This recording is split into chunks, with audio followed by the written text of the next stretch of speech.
better not have no plans tonight.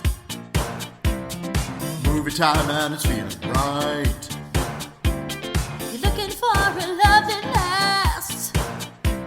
You'll find it at Romancing the Podcast. Ooh, ooh, baby, you had me at hello. Ooh, I love you.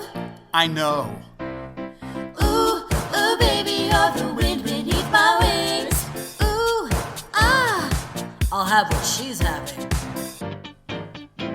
Thank you for tuning into Romancing the Pod. You had us at hello. I'm Paige Wesley. I'm Mikey Randolph. And I'm Todd Schlosser, and this week, Mikey made us watch When We First Met. All right, so is this the first time you guys had seen this movie before? Yes. Same. Mikey, have you seen it? Yes, I had seen it before when it premiered on Netflix. Okay. And this movie did go straight to Netflix. Yes. In, 2018 or something like that, Mikey? Yes. Yeah. So what'd you think when you first saw it, Mikey? I thought it was cute. Yeah, that's about how I would describe it. Yeah, I didn't hate it. There were things about it I really liked and things about it I really didn't like. But I love Adam Devine. I think he is hilarious. So even if the movie's mediocre, which I would say this one is sort of mediocre, I can watch it because he's so fucking delightful. It definitely scratches the itch that only Netflix can of like, this is a movie I wouldn't pay money for, but I will definitely stream it at home with takeout. Oh, yeah. Yeah, this is definitely a let's order some beef and broccoli and watch a bad Netflix movie. And this is a good, bad Netflix movie. Also, it involves time travel and it's real dumb, so I picked it. It's a time travel holiday, that's for sure. Yeah. Mikey,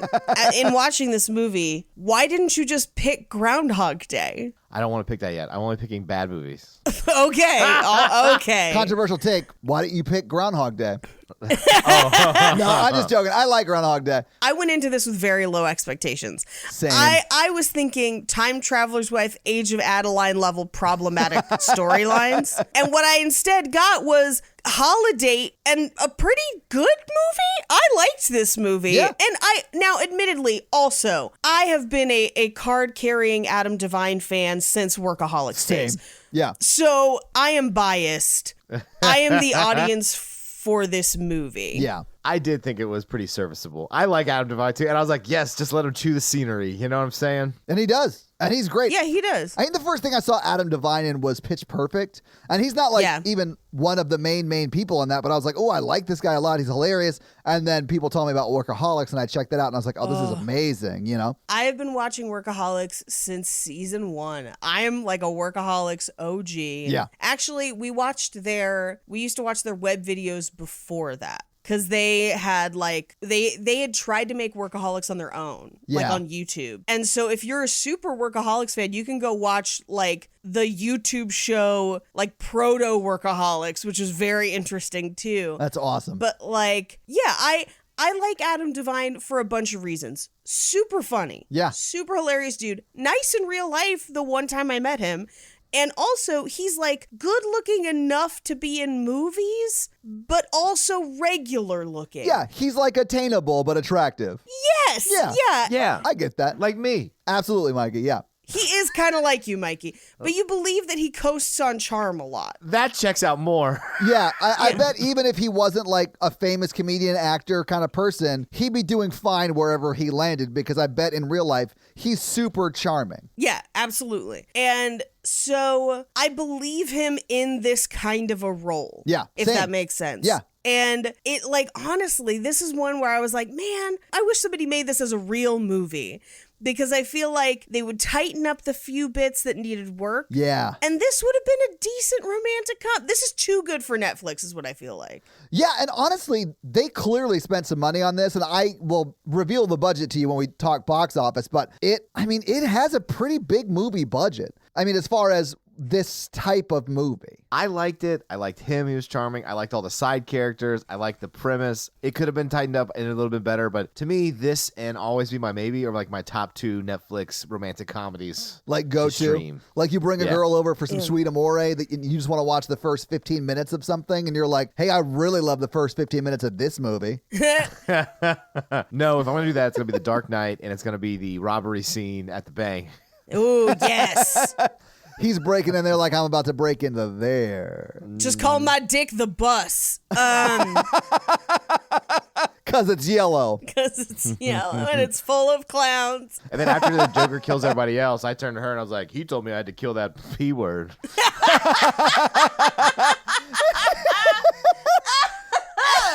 It's the perfect setup. It is. It is the perfect Yeah, setup. absolutely. It's the perfect crime. Watch me make this pencil disappear. So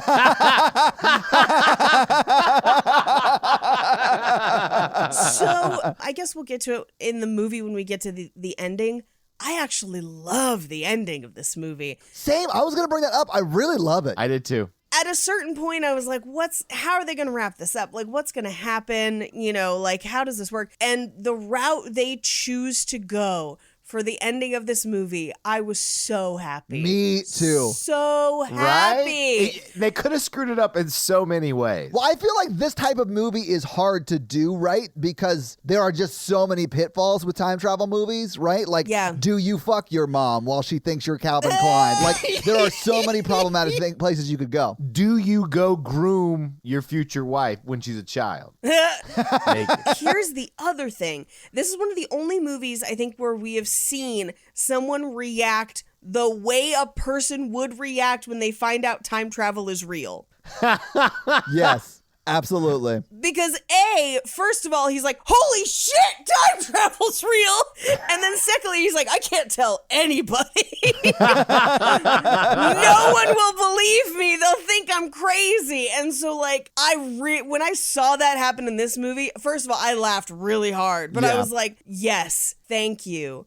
And I like the way this movie demonstrates that no outcome is perfect. There was no outcome where he would have, quote unquote, everything. Every change had an impact and it cost him something. I actually, like, plot-wise, really enjoyed this movie. Yeah, same. I just felt like there were some pacing issues, which I think you sort of talked about. Like, towards the middle end, like right before it gets into the ending sequences, you're like, man, this can't go on much longer, right? Like, I feel like he's learned everything he needs to learn. Let's move on. And then eventually they do. And I really love the way they wrap it up. Yeah. I just feel like there were pacing issues, which I think make it a Hollywood big budget movie. Honestly, same people. I feel like everyone did a great job. Absolutely, but it's a much better movie with a second and third pass at this script, right? It's that last trip. No, it's the second to the last trip back is the difference. The second to the last trip back where he, quote unquote, has everything, but you realize that even in the version where he, quote unquote, has everything, he's lost a friend. Yeah. She's not really in love with it. And it's this whole thing of like that flash forward, if you want to call it that, is so long. It is. That like, that's where it loses. Like, it's because that one takes so long. And I understand why they put their time there. But I really do like the fact that he travels back for just that one night and then is back 3 years in the future. So you immediately get like the impact of what happened that night. Yeah, I really like that.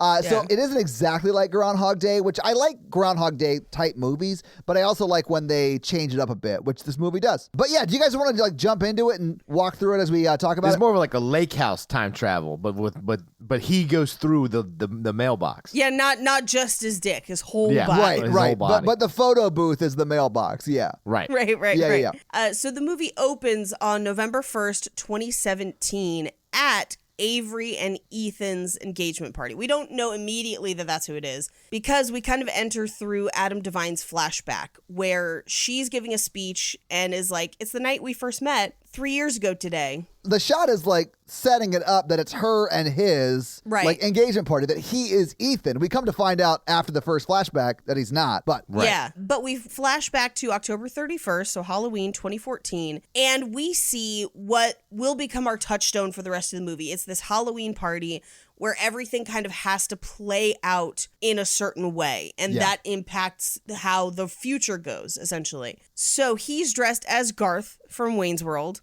with no Wayne. Strong choice. Oh, yes. Like, very strong choice. It's a super 90s reference in 2014. That movie was probably 20 years old at this point. Well, in part, it's because this movie sat in development hell for almost a decade.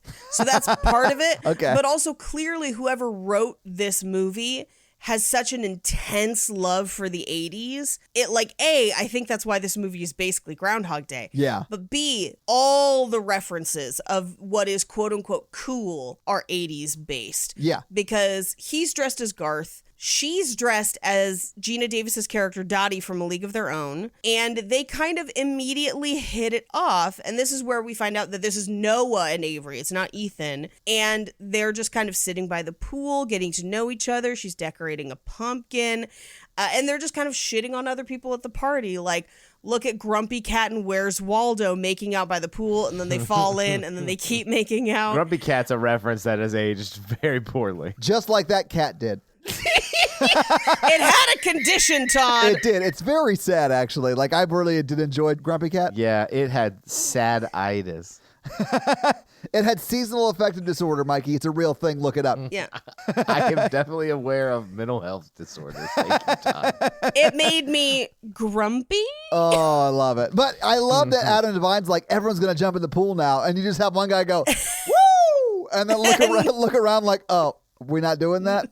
Nope. And I love the nobody's doing callback it. to that joke later, too, man. It's so funny. Yeah. So we also find out as she's kind of pointing out people at the party that her roommate Carrie is there making out with a guy that is only known for the rest of the movie until the very last flashback as Jello Shot Doctor. Yeah. Well, I mean, but he's a guy dressed as a doctor giving people a Giving syringe out full of Jell-O Jello shots. He even, like, when we see him doing it later in the movie, he's like, I can guarantee this is gonna be gross. yeah, and you're going first. I was like, oh, what are you doing?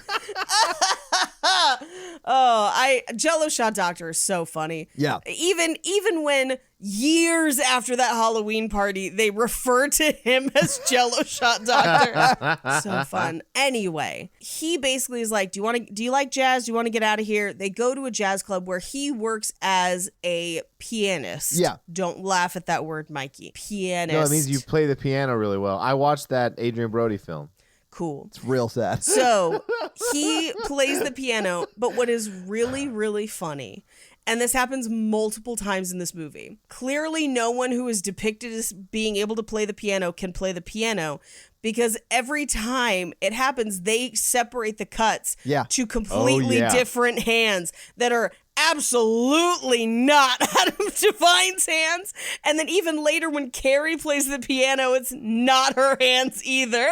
Look, that's time travel, baby. Time travel. You know, the funny thing is, they actually got Adam Levine to play piano for this. So, yeah. That's why it was all tattooed. That's so But funny. then she would have absolutely slept with Adam Levine instead. Yeah, absolutely. Yeah. My favorite is every time Adam Levine does something and then people accidentally tag Adam Devine and he just goes along with it. It's one of my favorite things on Twitter. It is great. Yeah, that's actually what made me think So of that funny. joke, because that's the best reason to follow Adam Devine on Twitter. Absolutely. It is so fucking funny. Yeah. It's kind of like there's a comedian named Matt Gertz. Yes, yeah. Yeah, I follow him too because of the whole Matt Gates stuff. Yeah. Because people just keep like tweeting at him like, how dare you? She was a teenager. And he's like, I am not a congressman. Anyway, so they get to the jazz club. He tries to play Shout, which is, again, I'm like, Animal House. Like, somebody loves 80s movies. Yeah, well, I mean, he asks her who her favorite jazz person is. Count Basie. And it's not his. He doesn't know Count Basie music. So he is making a joke of playing the best Count Basie song, but it's just Shout. It's just Shout. But he gets her to sing. They kind of get the whole bar to sing. Yeah. They end up in the photo booth in the bar. And at this point, I was like, if he doesn't work, like if he works here, why doesn't he know about the photo booth? But I guess he just has probably never used it. Yeah, I mean, there's plenty of shit at my work that I've never touched, you know? Yeah. Like the intern. Really, or anyone. I've never dated anyone I work. Ooh, hang on.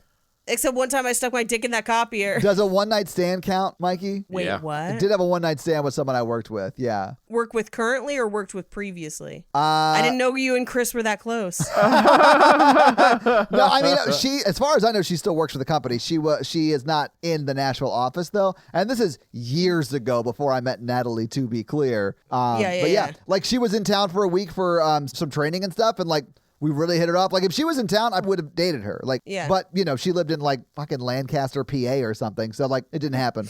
She rode here on her cow. She did call me almost exactly a month after it happened out of the blue.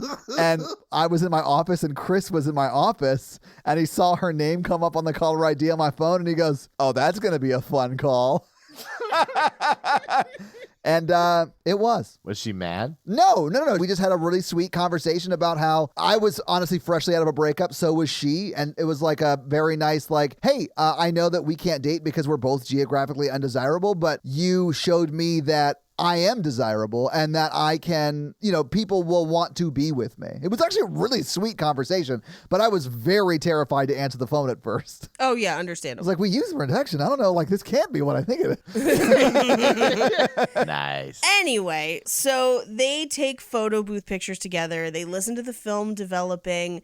They print the photos, and they end up back at her place where she's got a foosball table, and she kicks his ass at foosball. Yeah. And then they eat Cookie Crisp and end up drinking wine. And honestly, like, they seem to really hit it off. I feel like one of the things I struggled with in the beginning of this movie is this like whole sequence at the beginning really sells you on they should be together. Yeah. Because there's clearly a lot of chemistry there.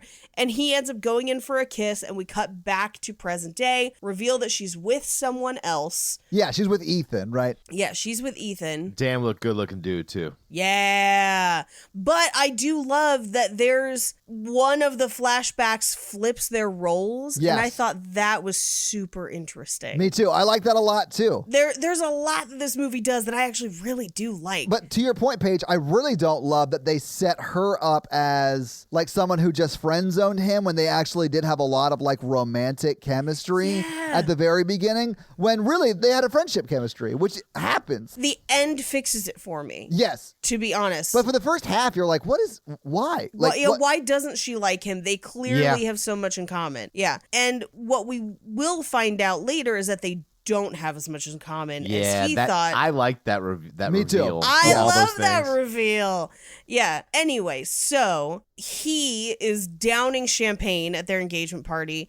He's chugging tequila. He ends up in the bathroom throwing up. And her and Ethan have to come in and like, hey, are you okay? Like, let's get you home. I love this scene so much because Ethan is like super nice. Oh, yeah. And, Adam just wants to hate him. Or I guess his name isn't Adam, but... I'm going to call him Adam Yeah. the whole fucking time. It doesn't matter. Yeah, we'll just call him Adam. Yeah, but Adam Devine's character just wants to hate Ethan, and Ethan is genuinely a nice guy. I think they even call him Mormon nice later in the movie. Yeah, which, they do. As a former Mormon, that made me very happy, because that is probably one of the most true things about Mormons that you know. Yes. But they're also nice for sinister reasons. We could talk about it later offline, but... We don't want to.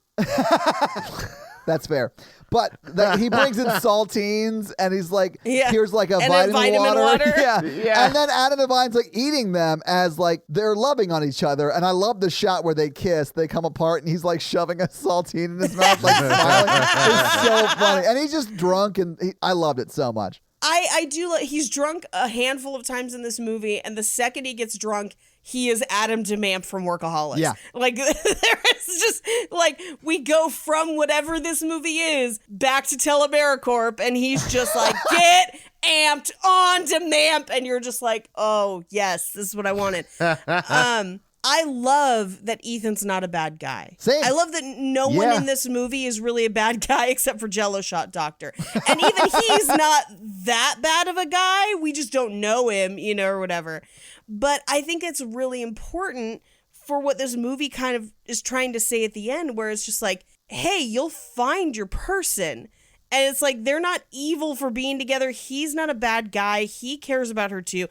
I loved that. Yeah. I thought that was great. Same. I loved it too. So he's super sick. They get him out into the party. He's going to call an Uber to go home. And they talk to her roommate, the one who was making out with Dr. Jello Shots. Her name's Carrie, right? Carrie, Yeah. yes. And this movie does a really good job of like uglying her up in every scene they can, because she's actually a super attractive woman. Well, but I also think the movie doesn't play her as ugly. I don't think they do either, but when you see her in that one black dress at the very end, you're like, oh, wow. Oh, yeah. Oh, Yeah, wow. yeah. I was not expecting that. Well, people just throw out some surprises every now and then when they pull out that black dress. You know what I'm saying? Oh, I mean, I have surprised a lot of people in a black dress. That is true. Well, I also really liked that too. That like she's her friend, but she's not played as ugly. She's not played for pity. She is played as an equal friend. And just happens to end up having more chemistry later on. And I really liked that also. But so he slips and puts his hand in the punch bowl, and it's the hand holding his phone. So Sorry, I love that. I don't know why. It's just Adam Devine can do anything, and I'd laugh. Yeah. Oh, yeah. It's like the meme of like Jimmy Fallon, like the guest exists, and then him cracking up at it. I feel like that with Adam Devine. I also feel that way too. I saw the movie Jexy, which is like him about like the Siri that comes to life to like fix his life, and I loved it. I just loved it. That sounds terrible, but I bet I'd like it. You would like it.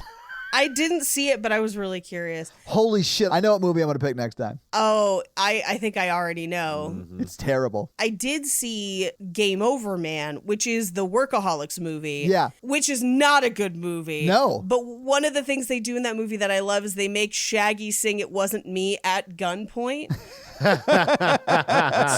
So, like, a cappella at gunpoint. And it's fucking hilarious. It is. Anyway, so she ends up taking him home, in quotes, from the party. She actually drops him off at the bar that he works at, where he meets up with Max. But in the car ride, he basically confesses that he's been in love with Avery. He stole one of the plates with their faces on it. I love that. And I honestly, for some reason, I thought at this point, because I knew it was a time travel movie, because, you know, it's a Mikey movie, I thought that he was going to bring the plate with him, and then that was going to become like the photo from Back to the Future. That would and be I was so good. here for a commemorative plate photo thing from Back to the Future. That would have been so funny. But I love that they bring the plates back in the subsequent flashbacks. Well, and if you look at those flashbacks, there's a lot of stuff, like, especially in the one where it's he ends up with Avery and Right. Ethan is not. In the scene that is a redo of the scene with Adam Devine drunk on the floor, and he Right. comes in and it's Ethan on the floor drunk. Avery's wearing a black dress.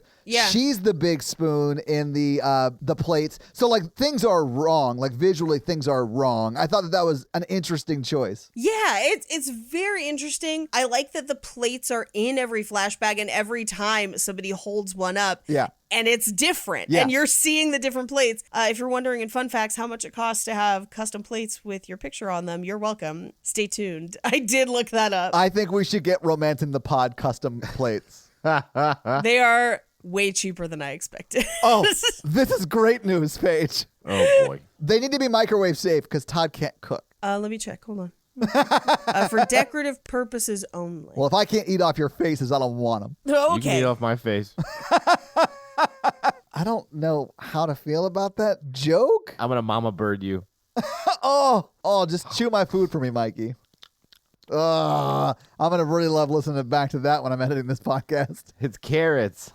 Oh, gross. Anyway, so they drop him off at the bar that he works at. Well, and she goes in with him. Yeah, and runs into Max, who hits on her. Yeah, absolutely. Max is so, like, casually creepy. I don't know if that's the right word for it, because he is a good dude. He just has a very strong and strange approach with women. Yes. Hey, you have something on your lip. Let me get it off of my lip. And then she's like, Does that work? And he's like, surprisingly, yes. And yes. Adam Devine is like, uh-huh. Like, It he's like, does. yes. Oh, it's so funny. But she ends up leaving him with Max, and he is trying to tell the story of the night they met.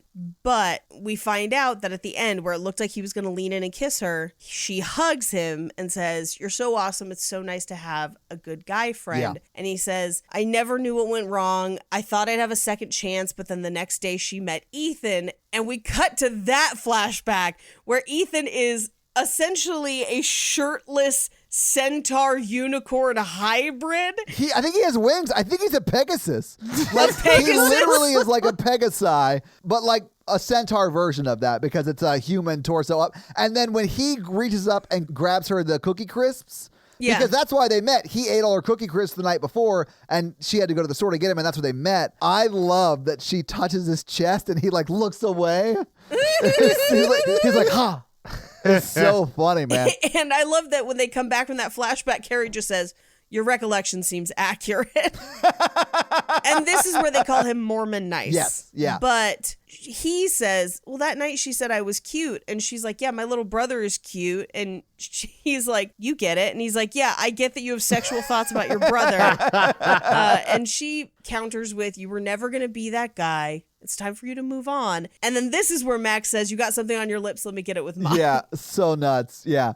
But she also says something in the scene that like comes up later, right? Like the relationships are full of intangible things, right? She actually says that in the car. Yeah. She says, sometimes relationships come down to intangibles. Yeah. And you can't control it. So we cut to Max is going to drive him home and he sits him in the photo booth basically to like, hey, wait here. I'm going to get a car. And while he's sitting in the photo booth, Adam Devine's character pulls out the photos from that night because he's kept them the whole time. And he uses money from the tip jar and wishes that he could go back and do everything differently. And time travel! Yes! He wakes up and it is that day back in 2014 on Halloween. He walks outside, he sees a little girl dressed as a witch, and he's like, Halloween was 2 days ago. And she just goes, piss off! And she flicks him off. She gives him double guns. Yeah. So funny. And he gets in his car to drive, and there's kids in costumes in the crosswalk. Yeah, he's like, is it Halloween week, man? It's so good to be a kid these days. Yeah, he drives to a convenience store where he sees all the newspapers have the wrong date, and he asks for an Advil and a blueberry Red Bull. I have a question. Okay, go. What would be different in your life if you woke up 3 years previously? Like, because So much. he doesn't notice forever. Well, okay. I would not notice right away. I would live in a different place. Yeah, same. I would still be living here. Dennis would be alive. I'd have a different cat. So that would trigger something. Right? That would be just sobbing when you wake up and then 3 hours ago. Or you think you're in like a pet cemetery situation and you have to kill it. Well, and we're thinking 3 years from now, not like 2014, right? Right, 3 years from now, which would be 2018. Yeah, 2018. Jake already lived here. So like literally, if I did not leave the house, my TV would be different. That's it. So Paige would know because of the Red Bull flavor. She is Adam. TV and cat. Those are the only things that I would like immediately notice. Almost everything else would be the same. It wouldn't be until I like went out to get in my car, because I have a different car. Yeah. There you go. So for me, I would be living with my friend Kyle because I had just gotten back from San Diego. I would not have been dating Natalie at this point. And yeah, in those 3 years, we like moved in together into her apartment and then we bought a house. Yeah, like, lots of traditions. Yeah, a lot of crazy shit's happened. So like I would know immediately if I woke up on a mattress on the floor depressed. Yeah. A lot of good changes in my life over the past 3 years. Well, I guess we have gotten new furniture. Okay. A different bed. Oh, you broke the last one? That makes sense.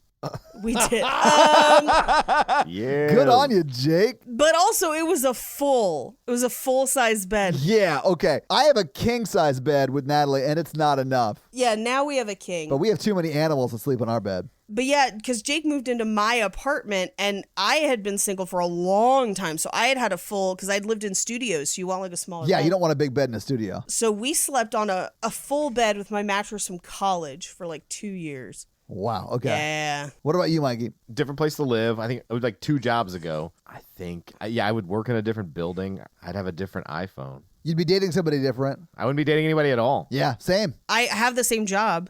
But I'd have to go into the office. I wouldn't be working at home. Oh my God, imagine waking up and the pandemic didn't happen yet. Right? And then you're trying to warn people about it and everyone thinks you're just straight up crazy. Yep. We gotta get to Wuhan.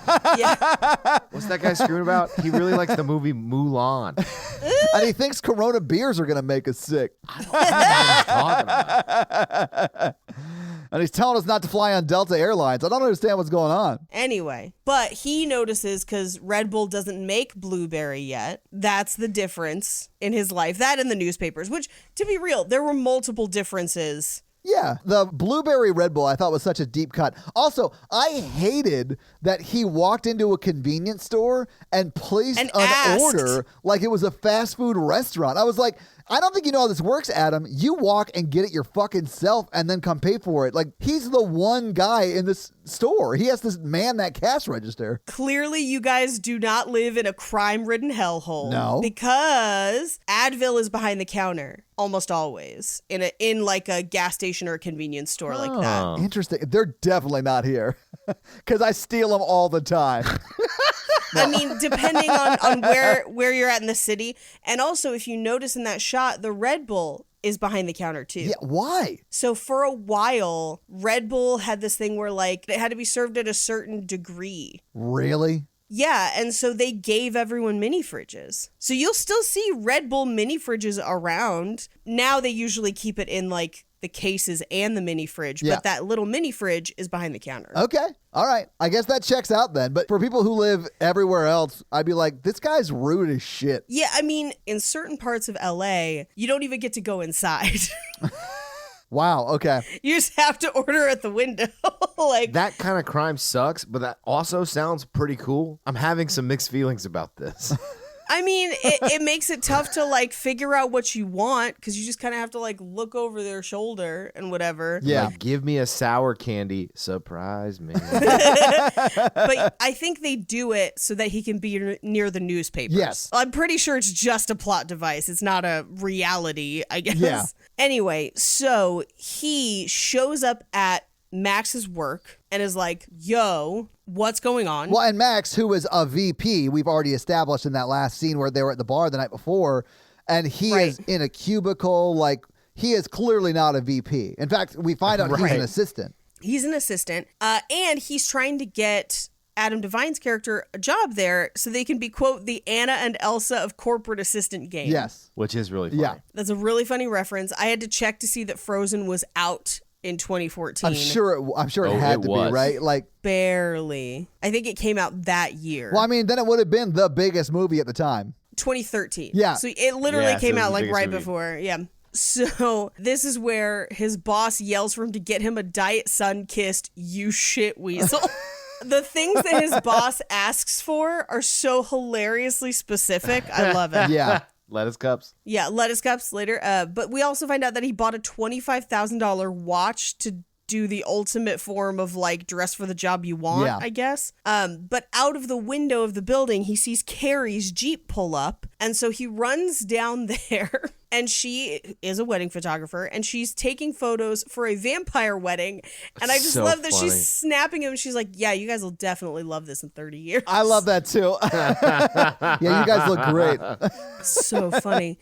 But he runs up and is like, you're Carrie, you're Avery's best friend. And she's like, I don't know you, because they haven't met yet. Yeah, they have not. No. But Max knows her Instagram handle. So Max doesn't know her Instagram handle. Max is smooth as fuck. Oh. He's like, hey, I recognize you. What's your Instagram handle? Because he just wants her Instagram handle so he can stalk Yeah. her. And then she sort of like, like plays along because she doesn't realize what's happening and maybe they do know each other. And then at the end of the scene, you see Max be like, hey, I'm going to DM you yeah. and ask you Oh, about God. them BMs, right, Mikey? Yeah. All right. Smoothness. I'm a little surprised someone actually did that to you. I'm not. I'm not. I'm less surprised that you answered it. I'm not.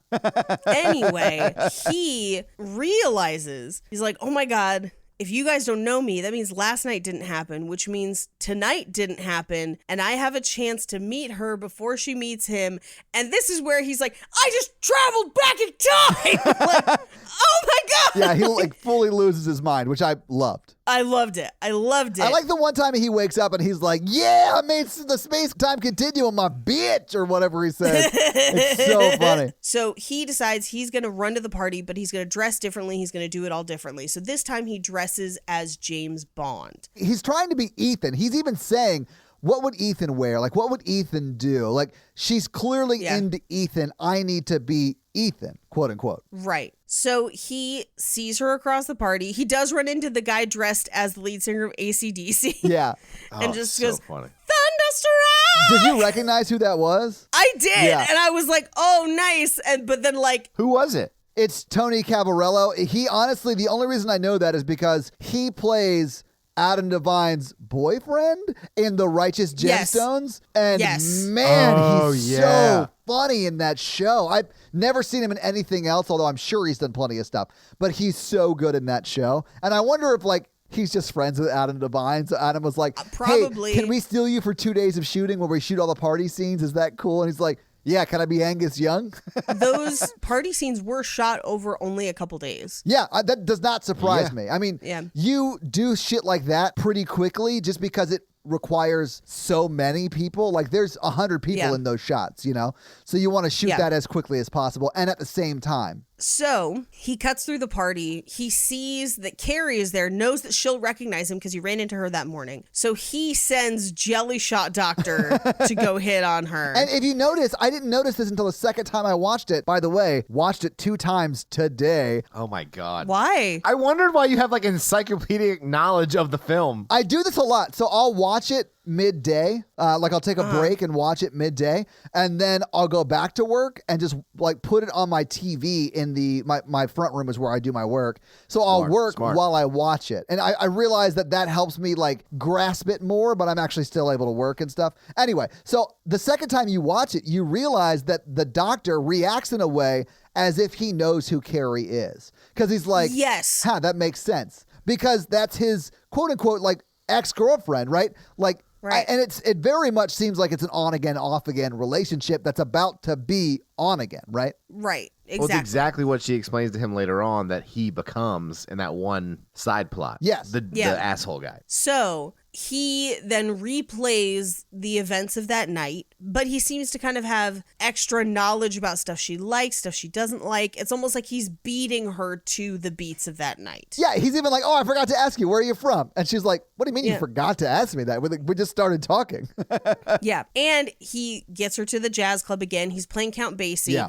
And is just like, did you know it was actually William Basie, born in Red Bank, New Jersey? He won Grammys. He's like, just a small couple of facts. And even though he died in 1984 of pancreatic cancer, his music lives on. Like, he clearly has studied his Wikipedia profile page. Absolutely. They take pictures together in the photo booth. Yeah. They get home, and it seems as if things are going to go in a more sexual direction. Yeah, absolutely. But I loved this part. Me too. I loved this because Carrie comes home drunk and sad and recognizes him. And now they believe, and he tries to tell them, I'm a time traveler. And they're like, you're a stalker.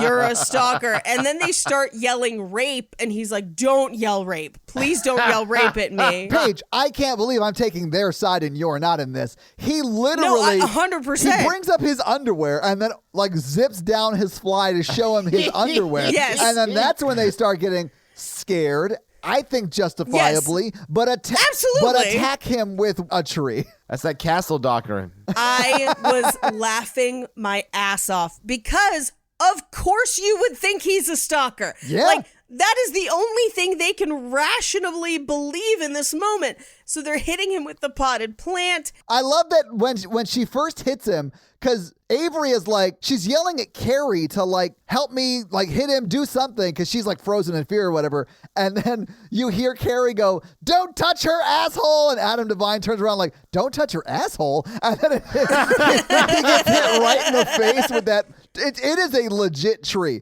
She's holding it like a bat, and then the pot. It's like a ficus. So Yeah, that's what it is. And then the pot hits him in the face, and he hits the floor. And then she continues to hit him in the face until he wakes back up 3 years in the future. Now, here's what I love that this movie does differently from a lot of time travel movies like this, because there's 1.5 million time loop Groundhog Day style movies. Yeah. And the difference that this movie does is that he wakes up in a future that he has changed, no matter what.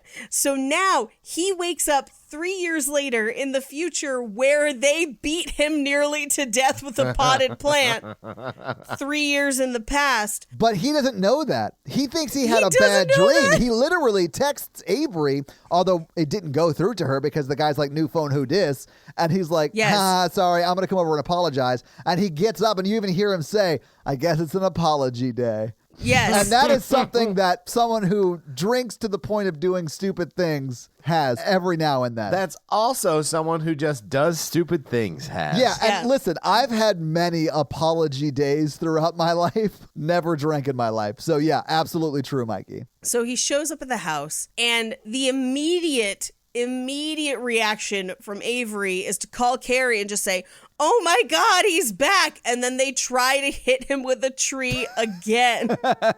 Oh man, but he gets like pepper sprayed. I think they do hit him with the tree again, right? They do, because Ethan shows up. So they've hit him with the tree. So they're beating the shit out of him. Yeah. And then they call for Ethan. he shows up and pepper sprays him because they're like, this is the stalker we told you about from like the day you guys met, because now that's a part of the story of her meeting Ethan. Well, and they haven't experienced 3 years of friendship like Adam has, right? So like they only know him as the stalker who attacked them one night and who they think tried to rape them or was gonna do that, and they defended themselves, right? But Ethan, he like shoves him into the wall, like does a pile driver. I don't know. I don't watch wrestling. Oh, beats the shit out of him. Yeah. And he only gets him to stop when he says, I've got a bomb.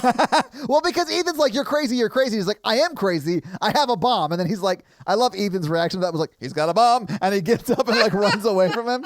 Yeah. Well, and which allows Adam to just kind of run away from the house. And he's like, yeah, you better bring more than a bomb next time. And they're like, Ethan, less than a bomb. Less than a bomb next time. And so he goes back to his apartment, retraces his steps, is going through his receipt, and then finds the photo booth photos. And he's like, oh, that's how I've traveled. Like, that's the key. That's the common thread through the things that I've been through. Yeah. So he goes back to the photo booth, and there's underage people making out in there, and he's like, your mom's car's getting towed, tell her she's got a sick whip. And he gets into the photo booth, goes back in time, wakes up on that Halloween day again, and this is where he says, I owned your ass, space-time continue. That's what it was. Oh my God, I love that. Is this when I think we missed it, but like when he first realizes he went back in time, and there's that shot of him running down the street to Huey Lewis's Back in Time? Yes. And he's like playing the sax part. Yeah, back in time. I love that so much. I love that. He's like playing the fake like, saxophone. He's like running down the street like air playing a saxophone, like bap, bap, bap, bap, bap. Like it's so funny. He high fives that dude, and the guy's like on his phone, like, what is happening right now? Although honestly, if someone was running down the street and was like clearly about to high five me, I'd high five that person. Yeah. Yeah, absolutely. So he then goes to Max to get help. Yeah. He's going to have Max coach him on how to convince Avery to be with him. And so they then go to the party together, not dressed up, just looking nice. Well, and Max tells him, I don't know. I mean, Max does look nice. Adam Devine is dressed like he's wearing like a leather shirt, or it's not even a leather shirt. It's got like leather straps on it. He looks like a henchman from a Bond movie.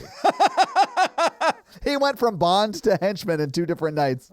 it's a t-shirt with leather stripes down it. Yeah. But it looks like he's wearing a backpack. I thought he was at first. Yeah. I thought so too. And then I just had in my notes, I was like, oh, he's not carrying a backpack. It's leather strips in his armpits. It's the strangest shirt ever.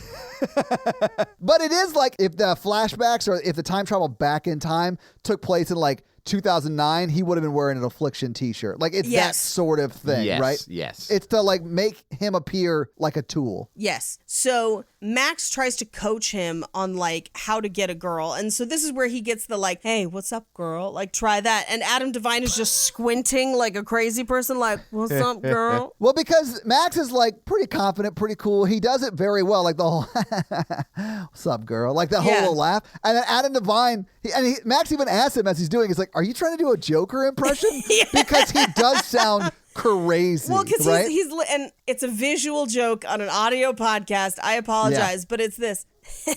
And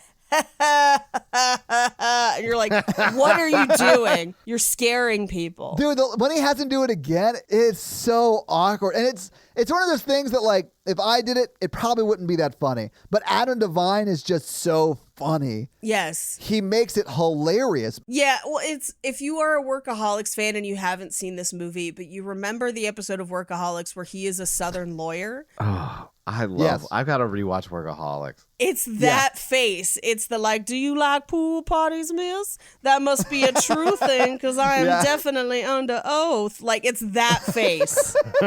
Honestly, guys, we should do a Workaholics podcast called Potaholics, and we just do a chronological watch through of that show. I will say, I took a short break from this to eat lunch, and while I was eating lunch, I just watched a Workaholics supercut, and there was one where, like, he climbs up on the Volvo, and is like gonna hump the top of the car, but the sunroof is open and slips and just like racks himself in the crotch on the top of the Vo. And just the scream. And you're just like Jake and I both just sat there laughing till we damn near pissed ourselves. That and the one where he tries to do CrossFit and goes to lift the tire and dislocates both of his shoulders. Oh, I love that one. At the same time, just like, oh! Watch Workaholics. I fucking love Workaholics. It really is so good. So essentially, Max is like, be a soft asshole, like be an asshole. It's terrible advice. It And is. he's like, practice. And he's like, your goatee is stupid. I've never liked it. And Max is clearly hurt. But then he tries again. He's like, you have beady little satanic eyes. And he's like, yes, good. Girls can't resist a guy that makes them feel bad at first. I'm like, this is terrible. Yeah. Well, and I think it sort of goes terribly. Although the one thing I didn't like about this is that it works in the attempts to sleep with her. But that's not what he wanted.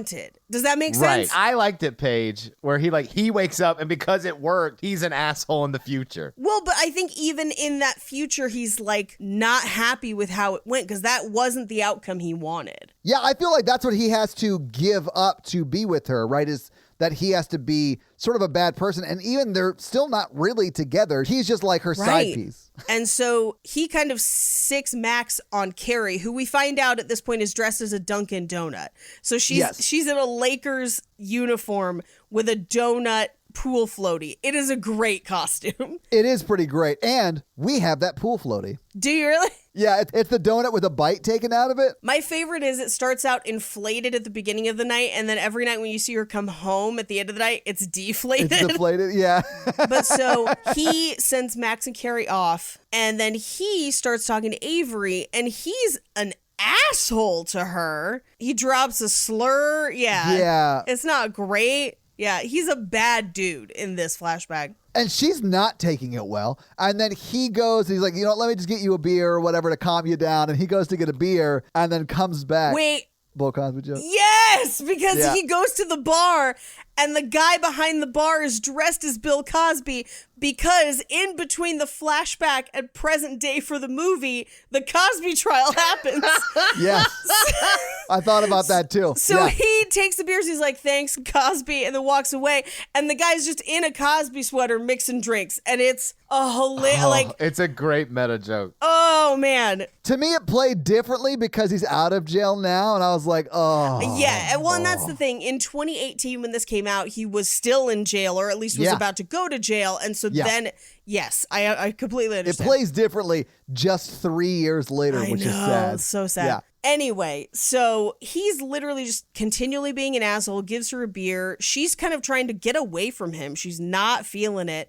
And she ends up pushing him into the pool, and then he pulls her into the pool. Yeah. And they have this kind of like, you're the worst. No, you're the worst. No, you're the worst. And then they end up making out in that pool. Yeah, they're the two people making out in that pool, which is something that she said was tacky. Yes. Well, because every time they've seen Where's Waldo and Grumpy Cat making out in the pool, it's tacky. Yeah. But it's okay when it's her. Right. So we cut immediately back to her apartment. They're hooking up.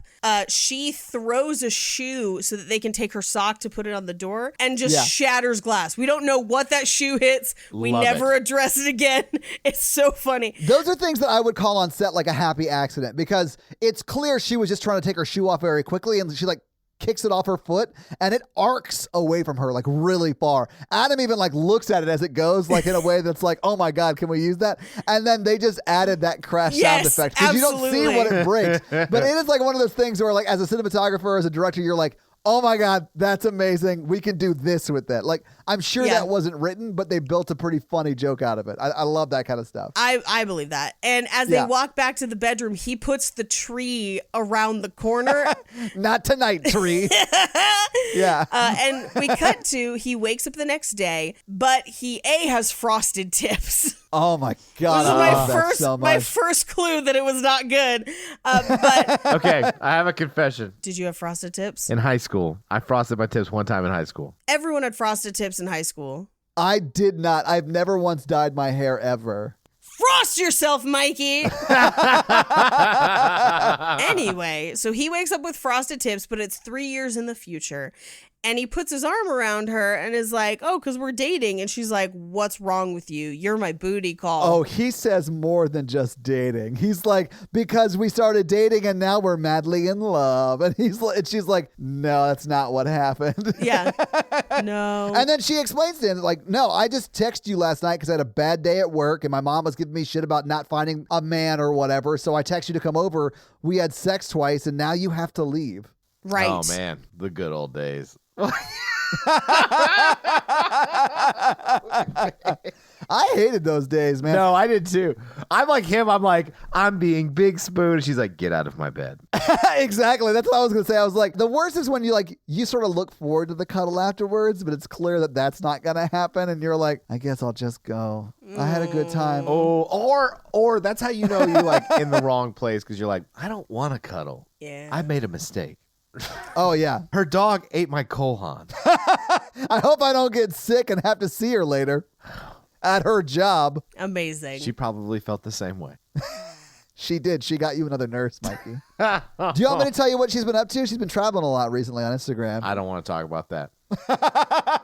Did she get the vaccine? I mean, I don't really look at her Instagram. Like, if it comes up, I see it. I just need to know if she's vaccinated. Mikey, I would have followed her a year or 2 years ago if you hadn't, like, made it a thing on the podcast. Oh, it's so funny. Yeah, so now it's like a bit. I'm never going to unfollow her. She's going to have to block me, and she has no idea this is going on. Well, again, like 4 of my friends have followed Alexa who have not met her, and I'm like, hey, can we not creep out people I date, please? Oh, I DM Alexa on Instagram all the time. I don't know about that. It's just pictures of my feet. I figure if you do it to my girlfriend, I can do it to yours. Yeah, except the difference is that it's like a violation when it's your feet.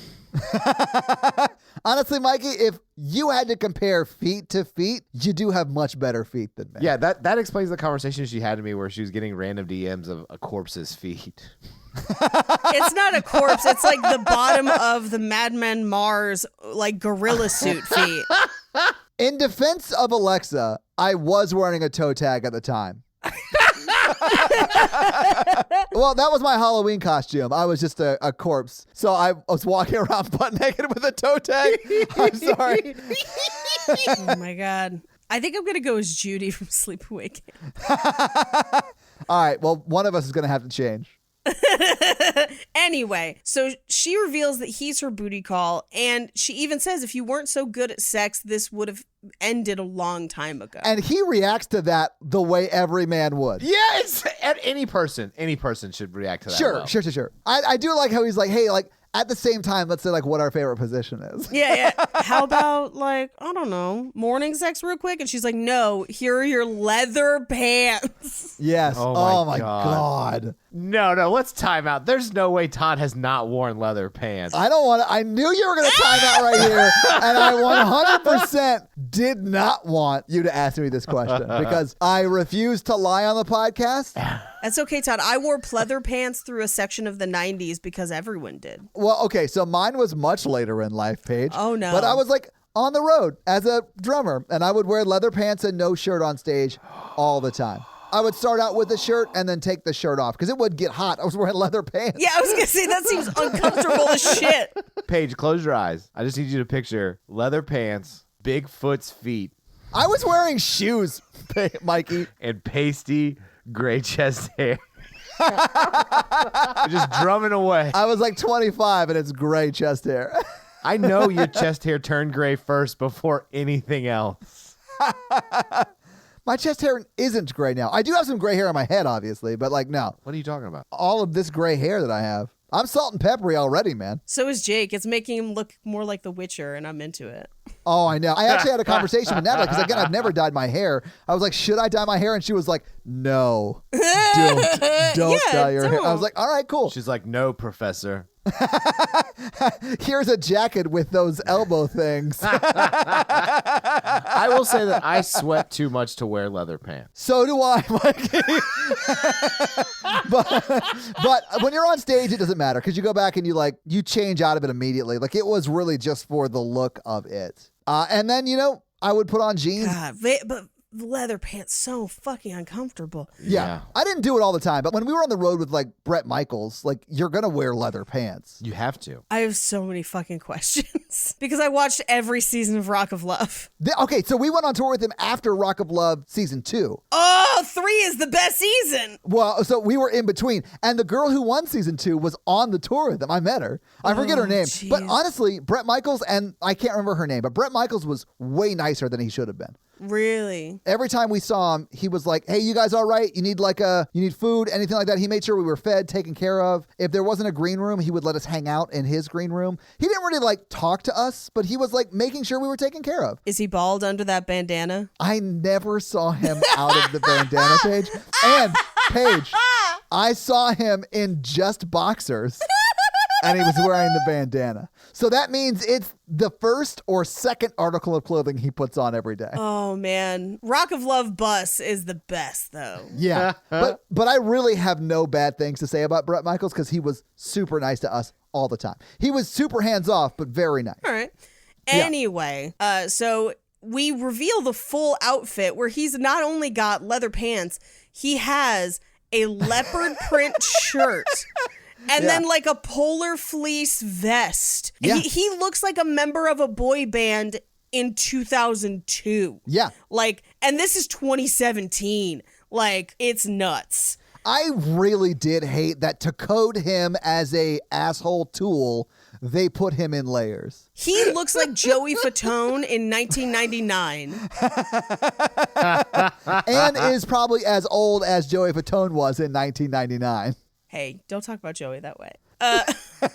He's now my favorite member. He Back is in the my day, he favorite. wasn't. But yeah, now he is. But so Ethan shows up and Carrie shows up because they're all going to go for a run in the park because Ethan is still in the picture because him meeting her and hooking up with her doesn't get rid of her meeting Ethan. Right. They still met because, as he explains later, they're like two love magnets destined to smack into each other. Yeah, like the movie Hancock. So he goes on the run with them in leather pants. And you can tell as he's running, because he has lines as he's running, they're all ADR'd. None of them were done in the moment. They'd have to be, man. I mean, from a logistics standpoint, that would be difficult to get sound just because the mics would be in their clothes, rubbing up against their clothes, and that would be a nightmare. But also, they'd be out of breath.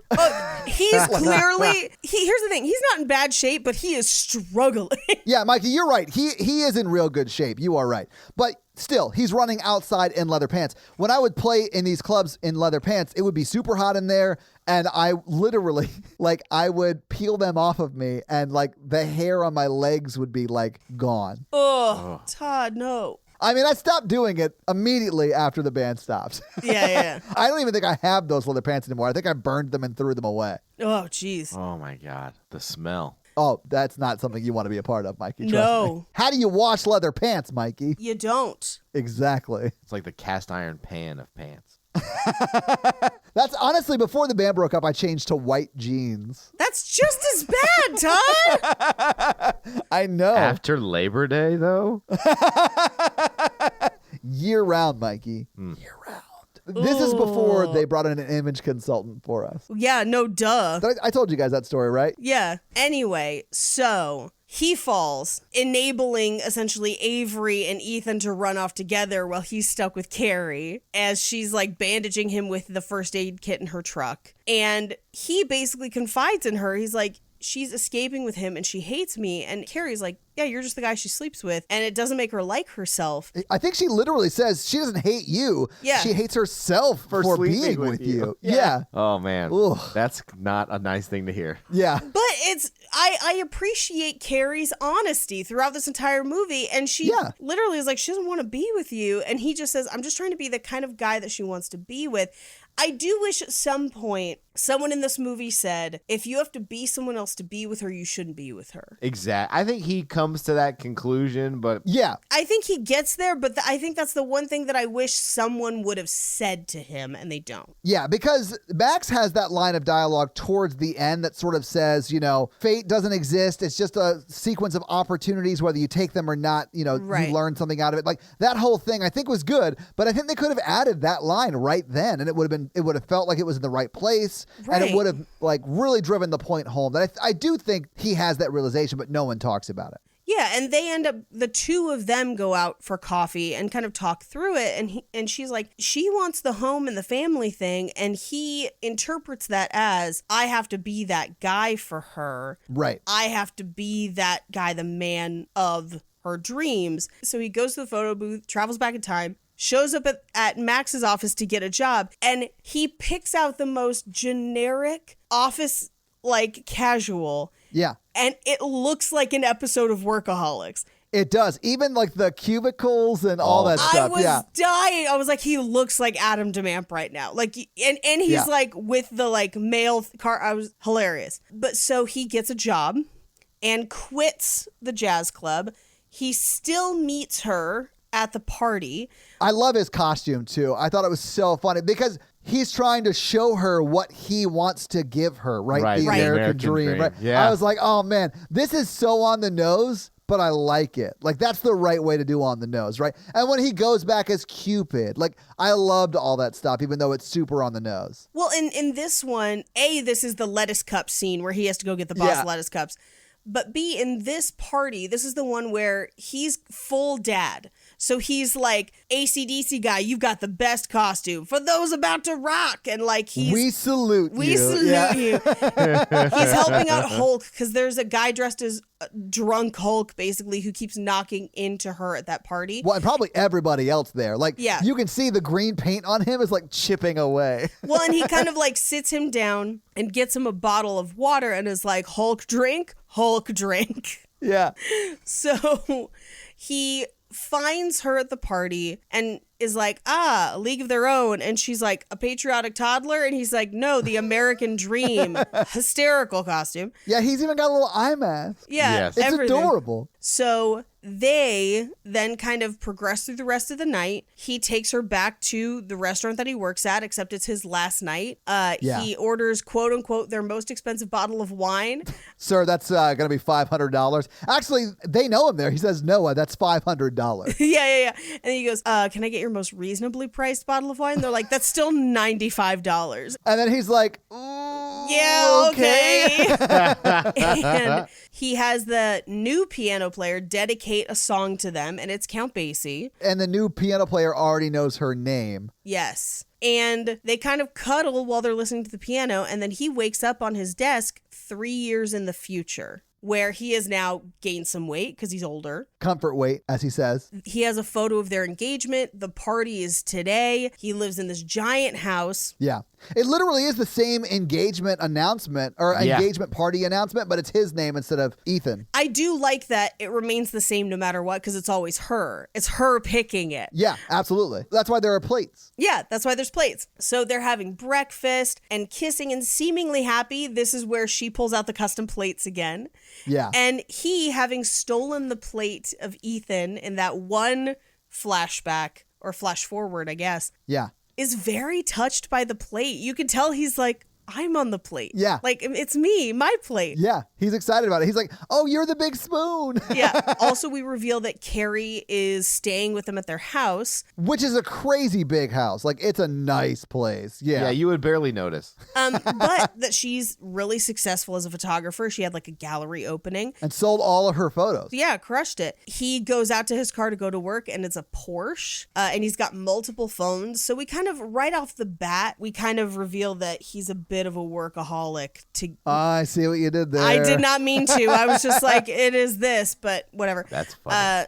He doesn't have a good work-life balance. Right. And seems to come home late a lot, a whole thing.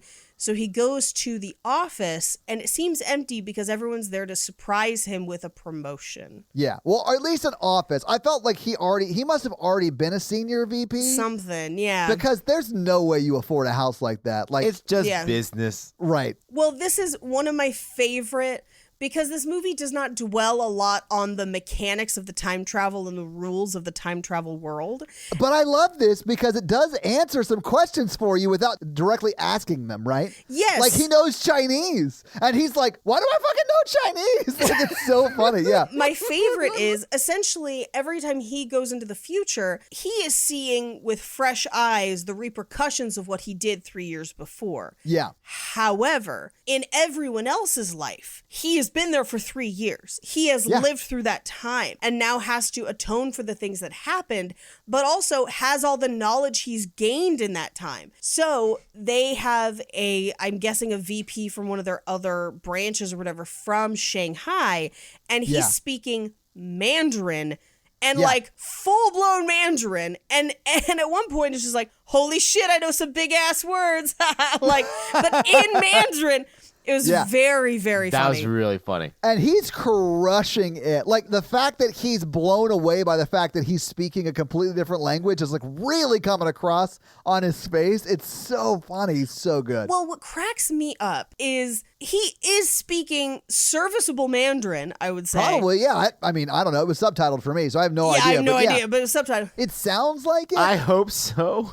I'm pretty sure because it is subtitled and whatever. But it's Adam Devine. So, like, he clearly learned whatever those lines were, and then he's putting, like, stink on it. And is like, and really is embodying this, like, I have no control over what's coming out of my mouth. It's just coming out. Yes. But so Max comes up to him after the party, and he's like, we did it. Like, yes, let's talk. And they talk in private in his office, and Max is like, yo, you stabbed me in the back to get this promotion. We haven't been friends for years. We're enemies. And then he pops all his balloons. Dude, I was amazed that he was able to do that with a pen. Like, that must have been like... Fountain pen. Oh, was it a fountain pen? Okay. Yeah, that makes more sense. Because I was like, how is he popping balloons with pens? Like, that's amazing. Yep. And he, like, swings his hand 5 times, pops all 5 balloons. Like, it would take me 25 swings to pop those 5 balloons with a regular pen. And at this point, Adam ends up, like, stress eating cake. And he's like, this is why I gained weight. Yeah, this is where the weight's coming from. It's stress eating, yeah. Stress eating.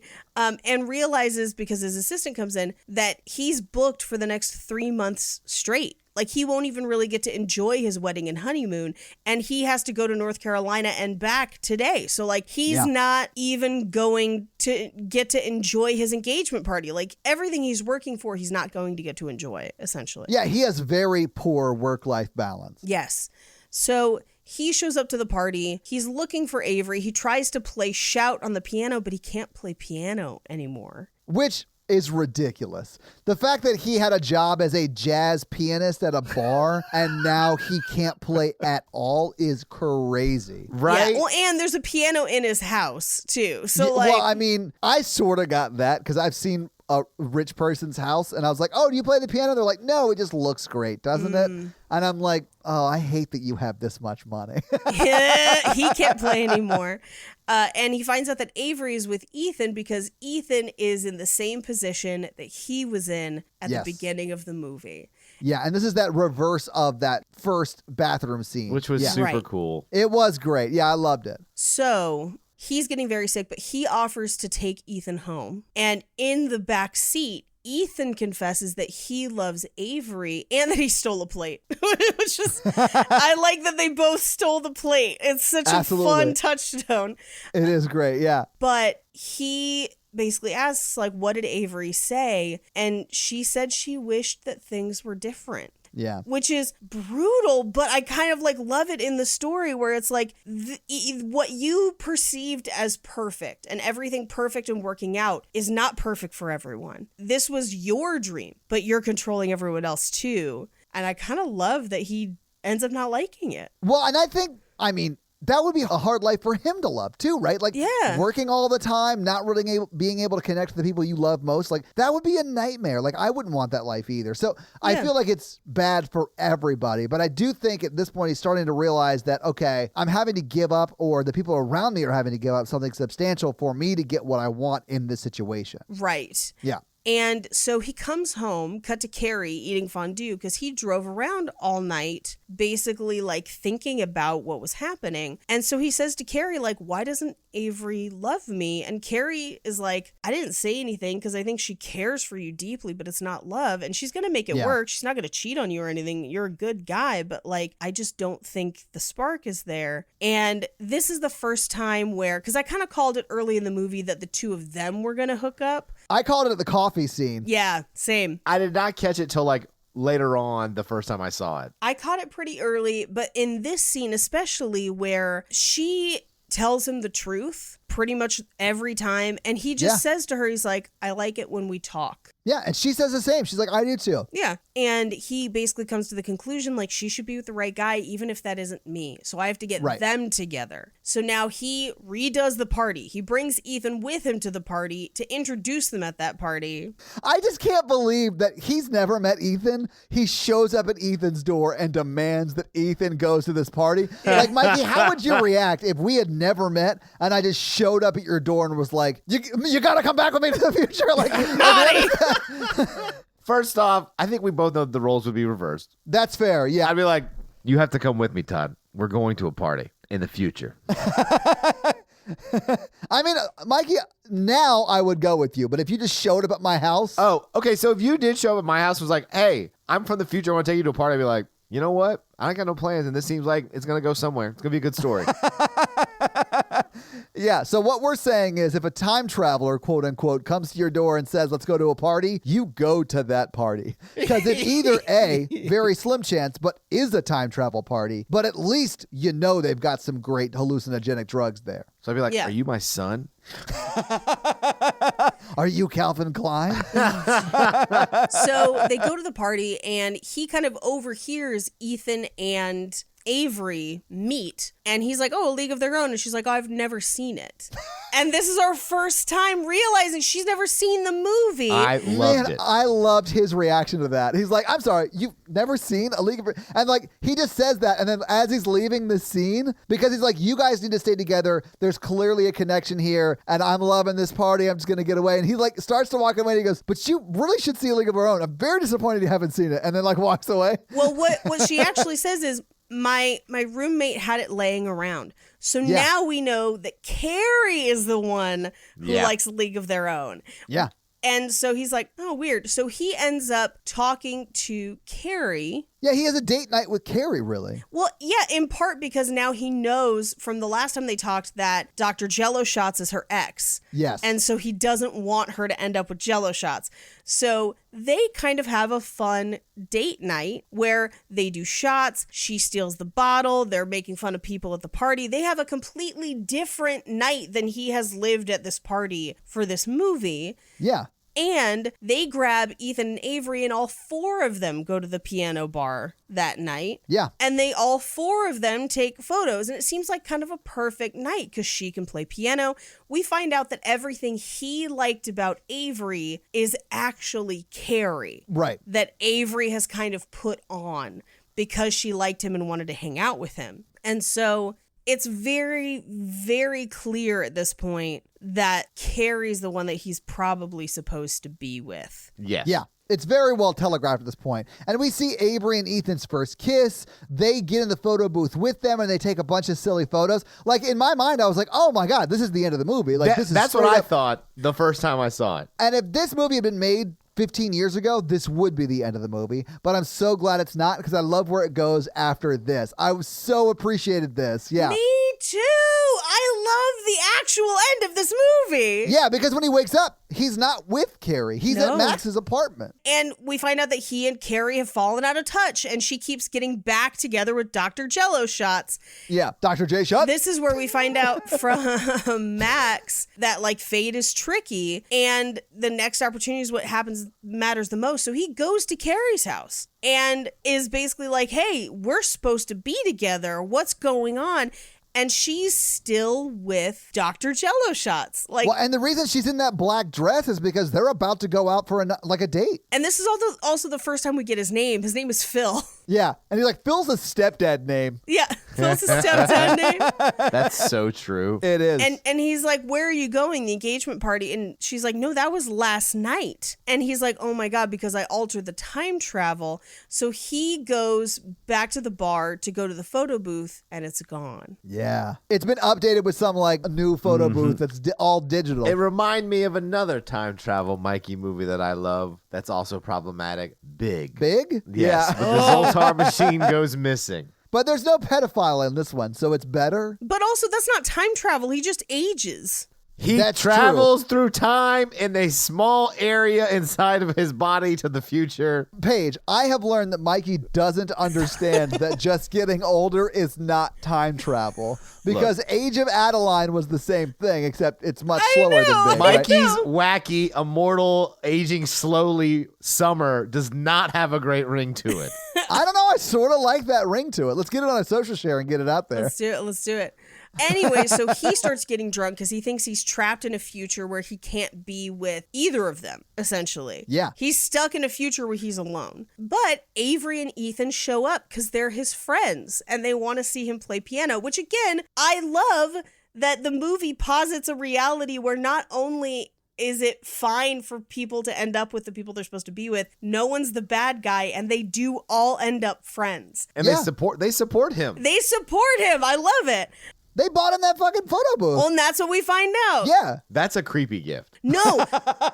Here's what. I think it's sweet. I think it's super sweet because A, we know that in this reality, that is her and Ethan's first kiss, and he's the reason it happened. Yeah. Because he took him there. So I'm guessing that when they got rid of that photo booth, she just arranged for him to have it and adds that plaque to it, which is very sweet. They got rid of it because she wanted to buy it to give to him, which means that she spent probably $2,000 on a gift to him while she was with Ethan, which if I was Ethan would creep me out. They didn't say that. They said they got rid of it. So I'm guessing that when she found out they were getting rid of it, she got it. I got the impression that it was a gift, but it was like a gift from Ethan and Avery. Like Yeah. they Okay, got it okay. for him. That would be Yeah. better. Yeah, I think that's better too, because I don't like it where it's just like Avery, like, hey, thank you for hooking up. That's sort of weird, Mikey. I don't think it's just her. I Yeah. was under the impression that like as the bar was getting rid of it, as friends, they were like, you love this thing, you should have it. Because they've never gotten rid of it in any other timeline changes. Right. So it had to be something he did differently this time. So it's Which was to get them together. right. Which is why I think they got it for him, Mikey. Yeah. They convinced the bar to sell it. Or the bar is getting rid of it because this is the only timeline in which the two of them end up in that photo booth. Yes. Which means, as a friend group, they've now gone to that bar multiple times in the intervening 3 years. I'm sure they have. Yeah. That's their spot. Yeah. And if anyone was going to know they were going to get rid of it, it would be him, the guy who works there. So, like, Yeah. Anyway, he then goes home and gets into the photo booth, and they're like, I don't know why you're super drunk and need to get back home, but have fun. We're going to stay here and hang out, I guess. So he basically realizes that he has to go back and do everything exactly the right way, the first way. Time has to proceed as if it was always going to. He can't alter the timeline at all. He has to live even if it kind of hurts. Yeah. I loved this because a lot of movies like this take the impression that your main character, whether they're male or female, once they figure it out, the person who they want to be in the relationship Yes. it is just waiting around for them to figure it out, right? And I Right. really liked that when he figured it out, went back in time to fix it so him and Carrie would be together, she wasn't ready for something like that. She was still hung up on Jello Shot, J-Shot, and that relationship wouldn't have worked because she wasn't ready. And I really like that at the end of this movie, we don't know if it works out. Yes, we do, because the post credits are their pictures together. Yeah, we do. Oh shit, I didn't see the post credits. I turned it off. Oh damn. Okay, Yeah, cool. yeah. So, but I really like that they leave it with you have to live your life as it is. Yes. And then sort of take the chances when they come up. Yes. And I really like that. I love that ending. I love it too. I think it gives the character of Carrie, who doesn't have like a ton of screen time, it gives her a lot more agency by making it happen. Yeah. Yes. And what he says also, as he's kind of prepping for this last run through, is that he's like, I need Avery to get to Carrie. Yeah. So it's like, I need to go through the process of growth that I need to go through so that by the time I encounter her when it's supposed to happen, that's when it's supposed to happen. Because timing is a factor. Absolutely. It's very important. I mean, there are people who I was like, sure, I was going to date, and just the timing never worked, Like that happens all the time. And it just isn't supposed to happen, and that's fine. Yeah, and on top of that, time travel is a factor. Yeah. Yeah, I mean, in hindsight, maybe don't bring 3 other dudes to your date. But like, I get it now, right? I always bring 3 other dudes to my date. Oh, God. Jesus, God, and the Holy Ghost. Oh, jeez. I love that they are all male in your mind. I mean, I'm a traditional. You can tell. I bring Yahweh, I bring his son, and I bring the Holy Ghost. Oh, jeez. Anyway, I do love that as he goes through to make sure everything happens the way it's supposed to happen, he eats like aggressively eats all her Cookie Crisp and is like, go to the store on 3rd at like 1 p.m. tomorrow. And she's like, that was very specific. So we fast forward to he wakes up in the present. It's the engagement party. He goes to the engagement party. He's genuinely happy for Avery and Ethan, which I love. And then he runs into Carrie and she's like, oh, I haven't seen you in forever. And he's like, well, I've been traveling a lot. And they kind of hit it off again and decide to leave the party early to go hang out. And I love that she's like, hey, are we shitty people for bailing early? And then he looks at them and goes, they don't need us anymore, which I really liked. I was very touched by that moment. I was like, oh, that's so sweet. Like, that's awesome. Like, he's moving on from that and is ready for Carrie. And I do feel like it's set up in a way, and because I missed the post-credit scene, I didn't realize this, but she's in a place where she's ready to actually commit to an actual relationship, not an on-again, off-again J-shot thing, you know? Well, and this gives her the choice. She has now not been engineered by time travel. She is freely choosing of her own will in the story. And he has to still ask her out and go on the date because they didn't go on the magical date from that one timeline. That timeline's now gone. Right. But so this is where he's like, do you like jazz? And she just goes, I am jazz. Let's go. And then the post credits is a bunch of candid photos of them together, which basically imply that they do end up together. Yeah. So. And that's the movie. Yeah. So having seen the movie, having talked about the movie, what do you guys think about It's Not the Night We Met? When we first met. It's like a bowl of tomato soup. You know, it's like if you're feeling a little down, it maybe not most the gourmet thing you can eat, but it's gonna make you feel warm and you're gonna like it a little bit. That's a very good example, I think, because it's not a great movie. I even forgot the title of it while we were talking about it. So like it's not one of those things that's super memorable, but it's good. And it definitely is like a let's stay in tonight. Let's watch some Netflix. It's great for that specifically. Yeah, I feel that very similar to how I felt about Holiday, where I'm like, I like this movie. I like some of the stuff they do in this movie. It's not groundbreaking, but it's fun enough. I mean, it's better than a lot of the shit we watch on this show. Oh, yeah. It's better than a lot of the big budget movies we do. It's better than My Best Friend's Wedding. Yeah, the $50 million psychopath introduction. Oh, my gosh. Yes. Yeah. I like it. I like this movie. I really do think everyone should watch this. If you have Netflix, watch the movie. You and your significant other will enjoy it. I promise you. Yeah. Do you guys think they're still together? I do. I do think so, too. Yeah, I think they get together in a way that, like, makes sense. It telegraphs that he was ready for it 3 years ago, but she wasn't, and he waited for her to be ready for it. He wasn't ready for it 3 years ago. He wasn't. He had to go through the process of time travel to be ready that 3 years in the future, but 3 years ago, he was not ready. Yeah, I think you could read it both ways. Like, I really like that they give her the agency of not being ready for it. I really liked that part of it. But, I mean, it could be both of those things, right? He needs to learn that he can just be friends with the woman, right? In order for that relationship to work. But yeah, no, I think it could be read either way. I think this movie aggressively forces him to learn, A, that he can be friends with a woman, and B, that not everyone works out together, and C, when you find someone that does work and it is great, take that chance. Don't wait. Don't think you have a second shot at it. Yes. Yeah. So, yeah, I really like this movie. Oh, yeah. Yeah, Mikey, I honestly was expecting this movie to be bonkers just because, you know, you picked it and that's just what we're used to at this point. But I really enjoyed this movie. Yeah, it was good. Well, I'm going to pick that other time travel movie. If we keep, I don't know if we're still summer by the time my next pick comes around. I think so. I think we are. I have so many other picks I want to do. Like, I kind of really committed to this bit like 9 weeks ago. Just pick whatever you want to pick. Okay. Well, I mean, your turn's in 3 weeks, so like you got to wait your turn because this week is Paige's turn, right? What's up? But before we get into what we're doing next week, Paige, hit us with those fun facts. Hit us with your fun facts. Time travel fun facts. Did it. Boom. Print. Time travel fun facts. God dang it. So let's start out with personalized plates. Yes, I have been dying all episode for this. Personalized plates, depending on the quality of plate that you choose, which, by the way, again, are decorative. They are not, you don't eat off of them. But they range everywhere from $10 on the low end to $25 on the high end each. That's not That's bad. really cheap. Yeah, it's not bad at all. We should sell decorative plates. Hang on. Yeah, I could send you the link if you want, Todd. Paige, send me let's price it out. Let's get some art. Let's do this. I found the exact ones that they used. Oh my God, Paige, send me that link. When we go to LA, whenever we can, I want picture of all of us spooning, like spooning each other, and then we'll do that. We will make commemorative plates and sell them. I'll do you one better. We should Photoshop our faces onto the Friends logo. Here is the link. I'm dropping it into the Zoom chat. You're welcome. Clicking on it right now. Oh my God, that is exactly those plates. That is so cheap. Yep.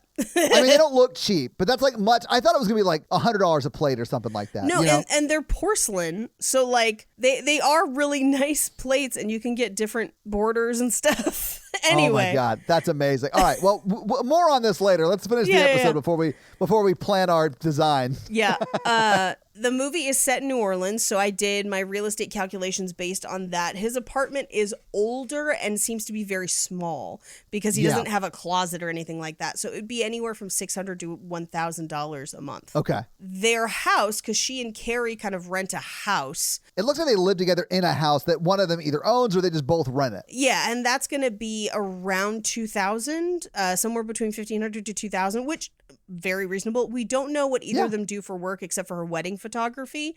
We assume that Avery has a job also, but we don't know what it is. But between the two of them, it's very likely they could afford that job. Oh, that house, you mean? Yeah. So depending on how often he's playing, at which places he's playing at, his salary is approximately $40,000 a year, which makes him barely able to afford his apartment, but he could afford his apartment.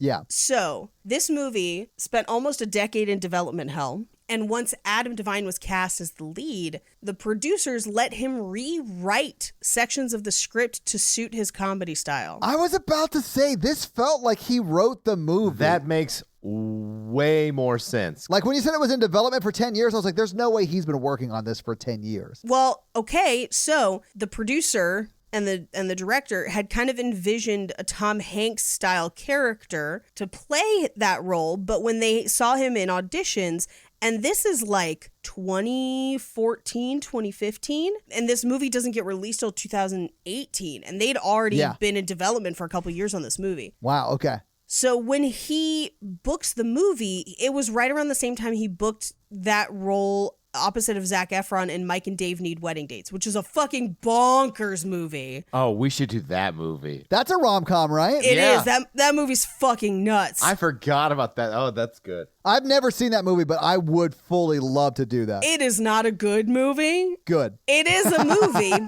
Anyway, so...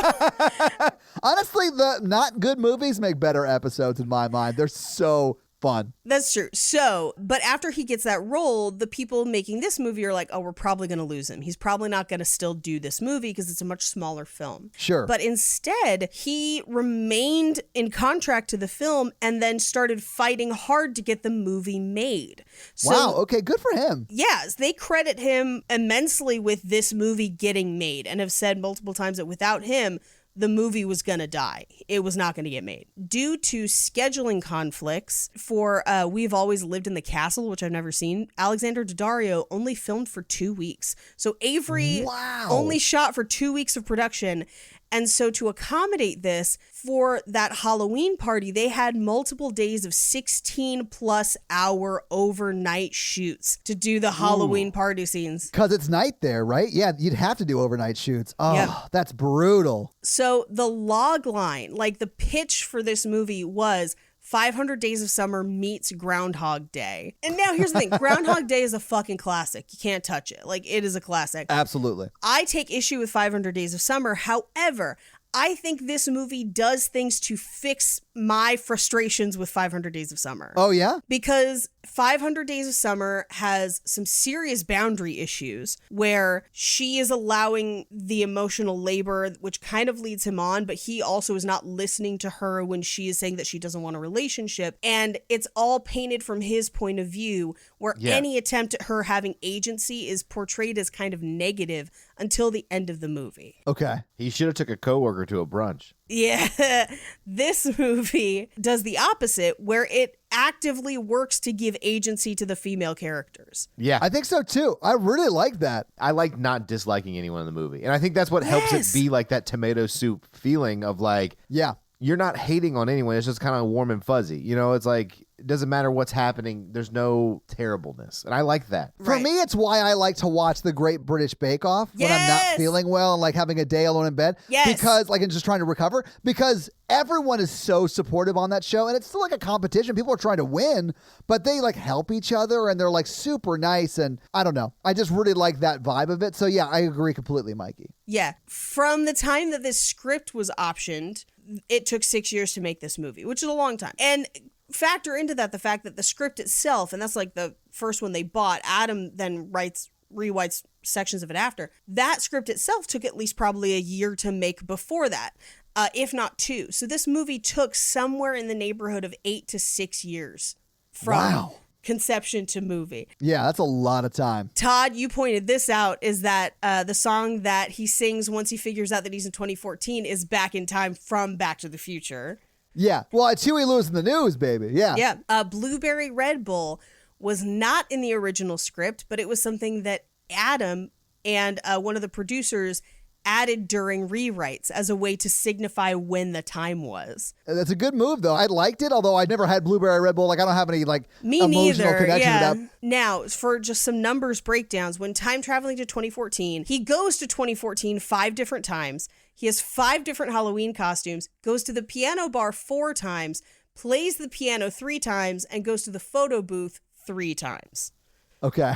Just to kind of break it down. And the writer-director conceived of the idea for the movie after watching The Simpsons Treehouse of Horror 5, in which Homer goes to the past and through one seemingly insignificant action dramatically alters his future. Okay. Which I think is funny because, like, this movie, I definitely see the parallels to Groundhog Day, but I think the thing that sets it apart is the alternate futures, Yes. which I kind of love. Well, and we get them immediately, right? And we get them immediately. And so it was Yeah. really funny to see that that's kind of where the germ of the idea came from, because I definitely remember that episode. So those are your fun facts. Well, thank you for those awesome fun facts, Paige. We really appreciate it. Let's talk box office, of which there isn't much because, of course, Right. this is a Netflix-produced movie. So obviously it didn't go to theaters, which I know they've done with a few movies, but that's super uncommon. They just don't really do that unless they want the movies to be considered for the Oscars. Right. And as this movie was great, not Oscar-worthy, right? No, yeah. Unless they start doing best chicken noodle soup movie, it's not going to happen, right? But I do have information on the budget. So let's at least do that. What do you guys think the budget for When We First Met was? There's a lot of extras in this movie. There's a lot of extras in that one party scene that That's we now true. know they shot in like 3 days over They shot in 16-hour like days. 3 days. I want to yeah. say Yeah. 15 million. Okay. I think it's less. I'm going to go with like 12. Okay.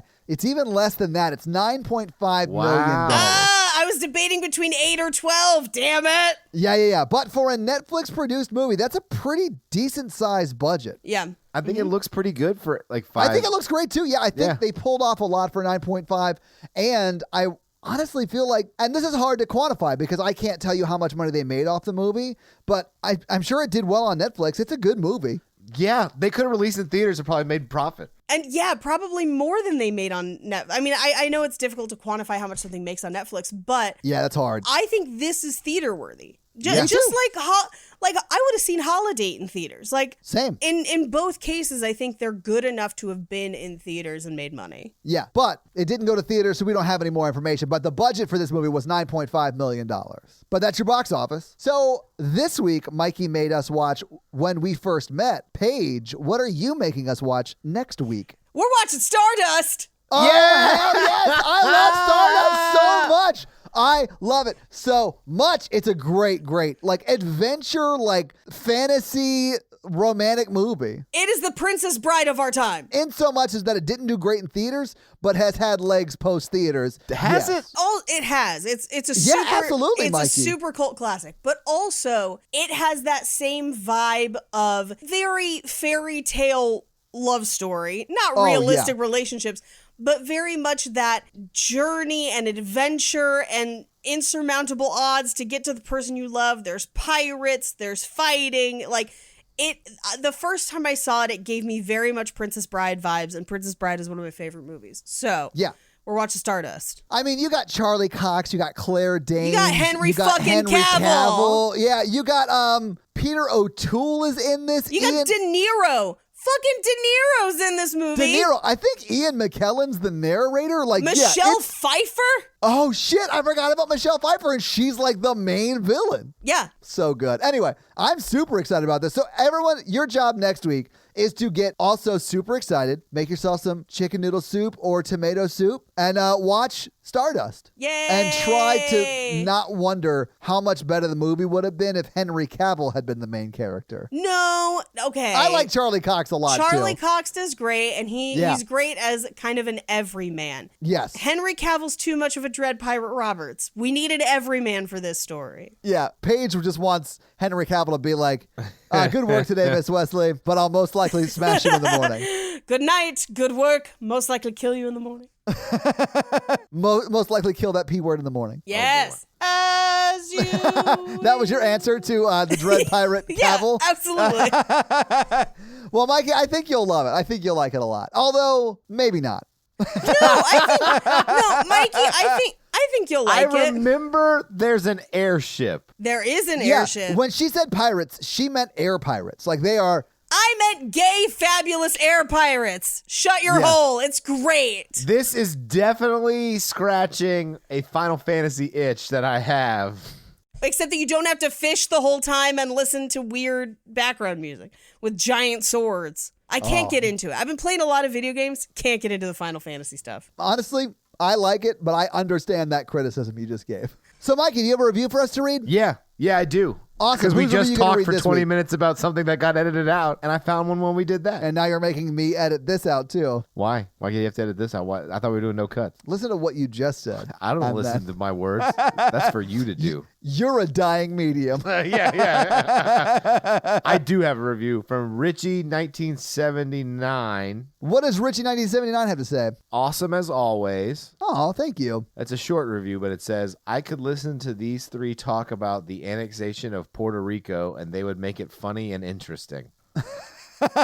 I mean, Paige is the one who would make it both funny and interesting. I don't know about the annexation, so it might be funny and or interesting already, but that's a 5-star review that he gave us. Well, thank you so much, Richie, for that awesome 5-star review. And if you want Mikey to read your 5-star review, leave us a 5-star review and we will have Mikey read it. So, guys, if you like this power throuple that we have here on this podcast, make sure to check out our other podcast, The Horror Virgin. And that is the only other podcast that Mikey and I are on, but Paige gets around and she is on 2 other podcasts, Black Card Rehab and Cult Podcast. So guys, definitely check out those because they're amazing. If you want to follow us on social, we are at Romancing the Pod Show. Yes. On Instagram, and we are at something else on Twitter who I just have never taken the time to learn It's just Romancing Pod Show because they have a character limit and it's show SHO like Showtime. So guys, check that out as well. And if you want to follow us all individually, Paige is at Rampage Wesley everywhere, including TikTok, except for Twitter, where she is at Paige Wesley. Mikey is at MRandolph24, and I am at Todd J. Awesome everywhere. And guys, we got a P.O. box. So if you want to send us some love letters or whatever you might send to a P.O. box, it's actually not a P.O. box. It's like a regular street address. It's pretty awesome. It's 6688 Nolensville Road, number 108-34, Brentwood, Tennessee 37027. So send us some stuff. Yeah. That's going to be it for us, you guys. I'm Paige. I'm Mikey. And I'm Todd. And you complete us. To completion. Stop hitting me with trees. Bye. Touch your asshole. Ooh.